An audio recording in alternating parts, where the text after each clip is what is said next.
या देवी सर्वभूतेषु शक्तिरूपेण संस्थिता नमस्तस्यै नमस्तस्यै नमस्तस्यै नमो नमः। ओम नमो नारायण। ओम नमो भगवते वासुदेवाय। जय श्री कृष्णा। राधे राधे। जय माता दी। हर हर महादेव। जय भोलेनाथ।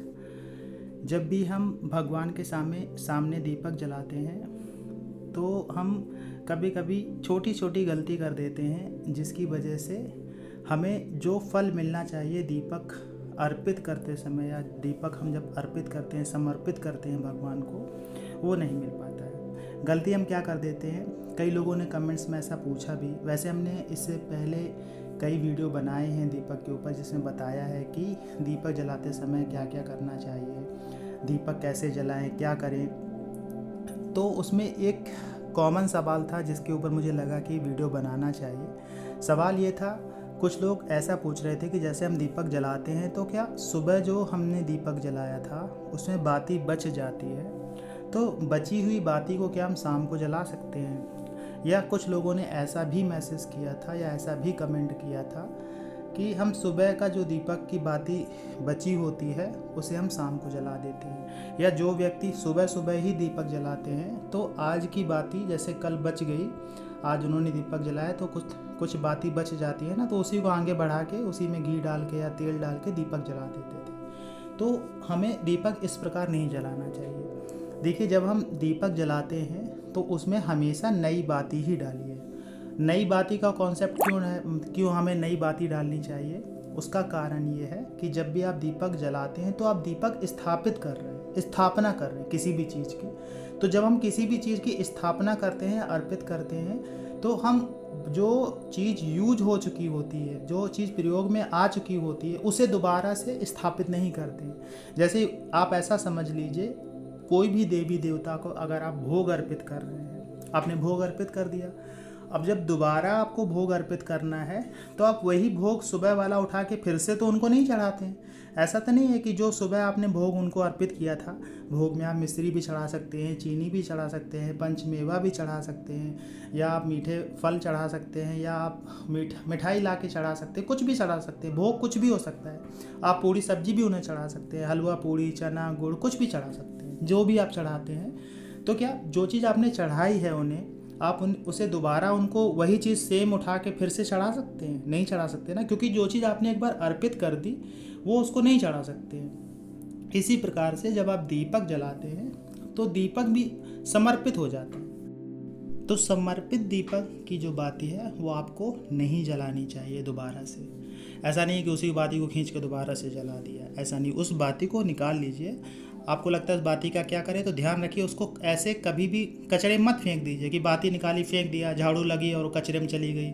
तो बाती कचरे में नहीं जानी चाहिए, क्योंकि वो विसर्जन का सामान है। मतलब पूजा में आपने जो चीज़ें अर्पित करते हैं उसे कचरे में नहीं डालते हैं, ये आप अच्छे से समझते हैं। चाहे वो फूल हो, चाहे वो कुछ भी हो, या जैसे पुरानी माला आपने निकाली हो, कुछ भी हो, तो आप उसका विसर्जन करते हैं। उसी प्रकार से जिस प्रकार से आप पूजा सामग्री का विसर्जन करते हैं, उसी प्रकार से आपको बाती का विसर्जन करना है। तो बाती इकट्ठा करते रहिए पूजा के सामान के साथ में, आप विसर्जन कर दीजिए। अगर आप विसर्जन के लिए नहीं जा पाते हैं तब क्या करें, तो बातियों को इकट्ठा करते रहिए। आपके घर में गमले होते हैं ना, पौधों वाले गमले होते हैं, उन्हीं में थोड़ा सा गड्ढा खोद के उनको गाड़ दीजिए। कुछ दिन में वो बातियाँ अपने आप ही गल के ख़त्म हो जाएंगी। आप ये कर सकते हैं। आपके घर के आसपास बगीचा जैसा बना हुआ है, बाहर है कहीं पे, वहाँ खोद के आप गाड़ सकते हैं। ऐसी जगह कर दीजिए जहाँ पे पैर ना पड़े। आप इस प्रकार से भी उनका विसर्जन कर सकते हैं। आप ये भी कर सकते हैं कि किसी कटोरी में सारी बातियाँ एक साथ डाल के उसे जला के भस्म बना के कहीं पे डाल दीजिए, वो भी कर सकते हैं। तो जिस प्रकार से आप विसर्जित कर सकते हैं कर दीजिए। बहते हुए पानी में डालना चाहते हैं तो सर्वश्रेष्ठ है, बहते हुए पानी में डाल दीजिए, लेकिन उन्हीं बातियों को दोबारा नहीं जलाना चाहिए। तो दूसरा क्या हुआ, उन्हें कचरे में नहीं फेंकना चाहिए। ऐसा नहीं कि आपने बाती उठाई और निकाली और कचरे में फेंक दी, ऐसा भी मत करिए। दूसरा ये होता है कि कोशिश ये करिए कि बाती बनी बनाई मत लेके आइए। अगर आप बिल्कुल ही नहीं बना पाने तो एक अलग बात है, नहीं तो बनी बनाई बातियाँ मत लेके आइए।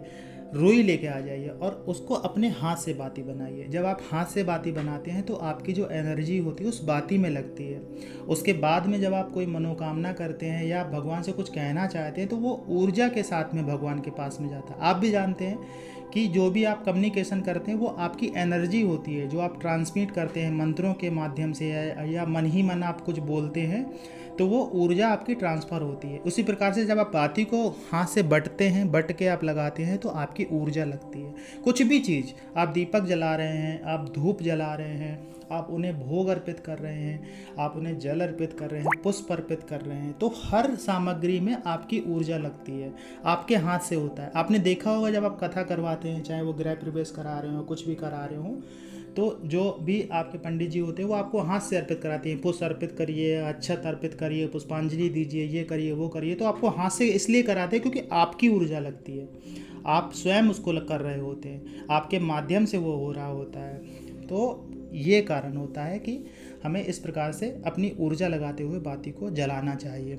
और बाती में फिर जब फूल निकलता तो संकेत भी रहता है कि आपको आध्यात्मिक मार्ग में आगे बढ़ना है, क्योंकि जो भी आप पूजा पाठ कर रहे हैं वो भगवान तक पहुंच रही है, भगवान आपकी पूजा स्वीकार कर रहे हैं, तो ये भी संकेत आपको मिलते रहते हैं। तो बाती का ध्यान रखिए। और दूसरा क्या है, जैसे कई लोग ऐसे भी हैं कि उनको रुई मिलती नहीं, कुछ लोग ऐसा कहते हैं कि उन्हें रेशम वाली रुई मिलती है, तो नहीं कहीं मिल पा रही है तो मेडिकल स्टोर पे भी आप जाके शुद्ध कपास की रुई मिलती है, थोड़ा महंगी मिलेगी, लेकिन आप वो भी प्रयोग करके बाती बना के दीपक जला सकते हैं। लेकिन जली हुई बातियों को दोबारा मत लगाइएगा। आशा ये जानकारी आपको अच्छी लगी होगी। जानकारी अच्छी लगी हो तो वीडियो को लाइक करिएगा, कमेंट्स में जय माता दी, जय श्री कृष्णा, हर हर महादेव लिखिएगा।